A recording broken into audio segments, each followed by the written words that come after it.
Good afternoon sir. Good good afternoon afternoon. Sir. आइए बैठ जाइए। Thank you sir. आपने वैक्सीन लिया हुआ है? Yes sir. मास्क अपना हटा दें तो बेहतर होगा। Thank you sir. अपना संक्षिप्त परिचय दें हमें। सर मेरा नाम दिव्या सिकरवार है।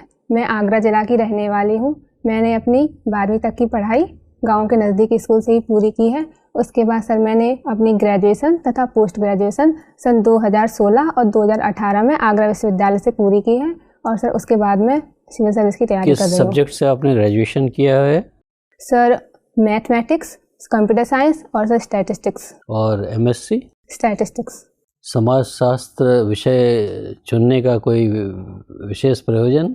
Yes sir. सर पहले तो सर मेरे पास उसकी गाइडेंस उपलब्ध थी, टीचर उपलब्ध थे पढ़ाने के लिए। और सर वो जीएस से और एसएस से भी मेल खाता है। और सर वो क्या कहते हैं सर, छोटा भी है। और सर ग्रेजुएशन के सब्जेक्ट इतने छोटे नहीं थे, इसलिए सर। ये बताइए कि आप यूपी पीसीएस में जाना चाहती हैं, एक सिविल सर्वेंट होना चाहती हैं, एक ब्यूरोक्रेट बनना चाहती हैं। एक ब्यूरोक्रेट के, एक सिविल सर्वेंट के क्या गुण हैं जिन्होंने आपको आकर्षित किया है इस ओर?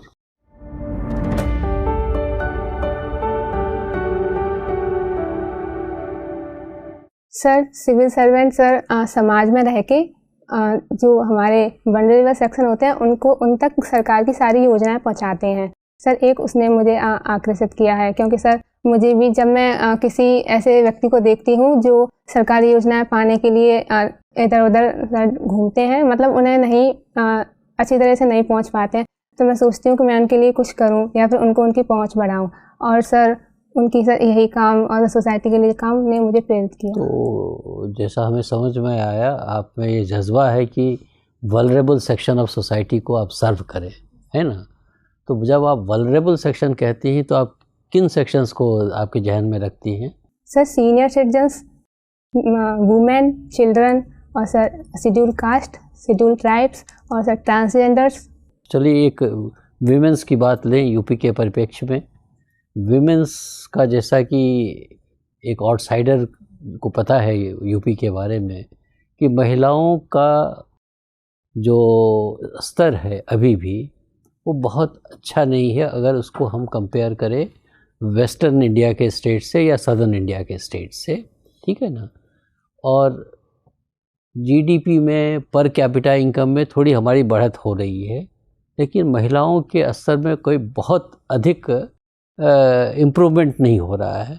ये बताइए हमें, अगर आप प्रशासन की अंग हो गई और आपको ये दायित्व दिया गया कि आप महिलाओं की दशा को सुधारने के लिए एक हमें रिपोर्ट बना के दीजिए, तो उस रिपोर्ट में आप क्या ऐसा लिखेंगी जिससे आपको लगता है कि महिलाओं में की दशा में सुधार होगा? सर पहली बात सर मैं उनका एजुकेशन देखूंगी, वो एजुकेशन के क्षेत्र में कितनी इम्प्रूव हो पाई हैं। सर दूसरा सर मैं उनके हेल्थ के चेकअप करूंगी कि उनकी हेल्थ में कितना सुधार हुआ है। और सर जैसे सर जो अभी नेशनल फैमिली हेल्थ सर्वे आया था उसके सर मुताबिक 50% जो महिलाएं हैं वो एनेमिक हैं। सर मैं उनके हेल्थ में ध्यान दूंगी। और सर उनका इकोनॉमी में कितना भागीदारी है, वो एम्प्लॉयमेंट में कितना भागीदार देते हैं सर, उसके ऊपर रिपोर्ट बनाऊंगी।